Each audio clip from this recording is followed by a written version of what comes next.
पर ये वोट चोरी क्यों हो रहा है, जैसा राहुल गांधी जी, तेजस्वी जी कह रहे हैं, ये असल में हक चोरी का एक माध्यम है। और वो वोट चोरी से हक चोरी तक का सफर कैसे है, उसके 3 उदाहरण देकर मैं मेरी बात समाप्त करूंगा। भ्रष्टाचार अपार और चोरी की सरकार। मैं नहीं कह रहा, सीएजी ने ये कहा है कि उन्हें आशंका है कि बिहार में 70,000 करोड़ चोरी हो गए। अब भैया, आप तो वो सीएजी जिसकी कस्में आप उठाते थे, अब वो सीएजी कह रहा है कि पैसा चोरी हो गया लोगों का। तो ये वोट चोरी से हक चोरी तक का सफर है। दूसरा तरीका, गरीबी भरपूर, पलायन को मजबूर।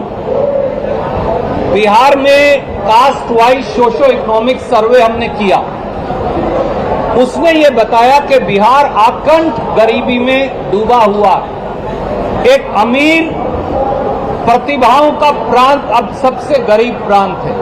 लोग प्रतिभा में अमीर हैं, भूमि जो है उपजाऊ है, परंतु लोग सबसे गरीब हैं। बिहार में 95 लाख लोग पर परिवार, यानी 5 करोड़ लोग 40 रुपया से कम कमाते हैं। 4 करोड़ लोग 67 रुपया से कम कमाते हैं। तो लगभग 14 करोड़ में से 9 करोड़ लोग 67 रुपया से कम कमा रहे हैं। प्रांत के लोगों की जिंदगी कैसे चलेगी?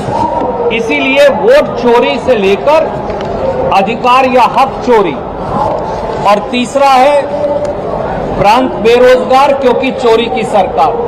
प्रोफेसर साहब ने, राजेश भाई ने, शक्ति भाई ने, संजीव जी ने, बहुत बार प्रवीण कुशवाहा जी ने अनेकों बार बताया कि हर भर्ती में घोटाला, तो नौजवानों का अधिकार चोरी, और स्वास्थ्य सेवाएं बीमार, चोरी की सरकार। ना अस्पताल है, ना डॉक्टर है।